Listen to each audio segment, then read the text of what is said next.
যুদ্ধ। আজকের গল্পের নাম হচ্ছে গরুর পাল ও বাঘ। গল্পের নাম কি বলো তো? গরুর পাল ও বাঘ। হ্যাঁ, গরুর পাল ও বাঘ। এই গল্পে আমরা যেটা শিখবো সেটা হচ্ছে একতাই বল। তার মানে হচ্ছে ভাই আর তুমি দুজন মিলে যদি একসাথে থাকো, বড়দার তুমি, তোমাদের কেউ কোনো ক্ষতি করতে পারবে না। একটা বনে আমরা শুরু করলাম। হ্যাঁ, একটা বনে 4টা গরু ছিল। না, তুমি একটা পিঁপড়া বই কই। আচ্ছা, এটা আমরা বলে নিই। 4টা গরু ছিল। কয়টা গরু ছিল?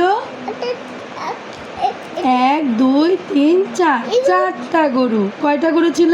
এগুলো কি গরু? 4টা গরু। এখন এই 4জন গরু সব সময় একসাথে থাকতো। তারা কখনো আলাদা হতো না, ঝগড়া করতো না, মিলেমিশে থাকতো। বুঝতে পেরেছো? একটা বিশাল বাঘটা আসলো সে গরুগুলোকে খেতে। হাও মাও গাও, গরুর মাংসগুলোকে খাও বলে গরু কি করলো? একটা গরুকে ধরতে আসে, আরেকটা গরু শিং দিয়ে টুসু করে গুঁতা দেয়, আর বাঘ ব্যথা পায় বলে ও। আরেকটা গরু শিং বাঘের লেজের ভিতর আং করে কামড় দেয়, বাঘ বলে ও। আরেকটা গরু বাঘের কানের মধ্যে দিয়ে আং করে কামড় দেয়, বাঘ বলে কি? আউ আউ। এরপরে বাঘটা তাড়াতাড়ি করে পালিয়ে গেল যে না, গরুকে তো খাওয়া যাবে না। তারপর দিন আবার বাঘটা আসলো, এসে আবার বলল হাও মাও গাও, তারপর গরুগুলোকে খাও। গরুকে চিকেন খাওয়া। এরপরে কি করলো? আবার যখন একটা গরুকে খেতে আসলো, আরেকটা গরু কোথায় কামড় দিল? বাঘের একটা বাবাকে বাঘের লেজে কামড় দিল। আর গরু কি বাঘ কি করলো? আউ! আরেকটা গরু যে কি করলো? বাঘের কানে কামড় দিল। বাঘটা কি করলো? আরেকটা যে বাঘের হাতে কামড়, বাঘটা কি বললো? আউ! বাঘটা তখন কি বুঝলো জানো? বাঘটা বুঝতে পারলো গরুগুলোকে যদি একসাথে রাখা হয় তাহলে বাঘ একটা কেউ খেতে পারবে না। তখন বাঘের মাথায় একটা বুদ্ধি এলো। কি করলো বাঘটা? হ্যাঁ, আইডিয়াটা কি? যে এই যে গরু 4টা, এই 4টার ভিতরে কি শুরু করতে হবে?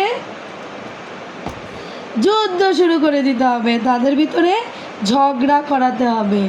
তাদের মধ্যে যদি ঝগড়া করানো যায় তাহলে তারা আলাদা আলাদা হয়ে যাবে। আর আলাদা আলাদা হয়ে গেলেই বাঘ যখন একটা গরুকে খেতে যাবে তখন আরেকটা গরু এসে বাঘকে কি করতে পারবে না? কামড়াতে পারবে না। বাঘ কি করলো? তাদেরকে আলাদা করার জন্য বুদ্ধি আঁটলো। কি করলো? আইডিয়া। বাঘ তখন গরুগুলোর ভিতরে যুদ্ধ লাগিয়ে দিল, ঝগড়া করিয়ে দিল। আর সে ঝগড়ার কারণে গরুগুলো কি বললো জানো? এই যা, তোর সাথে আমার আর ঝগড়া, আমি আর তোর সাথে কথা বলবো না। আরেকটা গরু বললো যা, তোর সাথে আমার ঝগড়া, আমি তোর সাথে কথা বলবো না। আর এইভাবে যখন 4টা গরু 4 দিকে চলে গেল তখন বাঘ এসে একটা গরুকে এইভাবে কামড়ে দিল। আরেকটা গরু তো আর ওখানে ছিল না, বাঘটাকে আর করতে পারলো না, হামলা করতে পারলো না। আর বাঘটা পেট ভরে মনের আনন্দে গরু একটাকে খেয়ে দিল। এইভাবে একটা একটা করে বাঘ প্রতিদিন একটা একটা করে 4টা গরুকে পেট ভরে খেয়ে মনের আনন্দে বসে বসে ঝিমাতে লাগলো।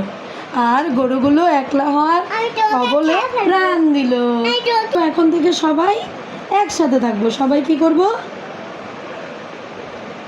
এখানে ছোট বাঘ এসে ছোটকে খেয়ে ফেলেছে। না না না, খেতে পারবে না। আমরা সবাই একসাথে থাকলে বাঘ আমাদের কাছে আসতে পারবে না। পারবে? না, পারবে না। তাহলে বাই বাই বলে দাও আজকে। Bye bye. বলে দাও হাত দিয়ে। Bye bye.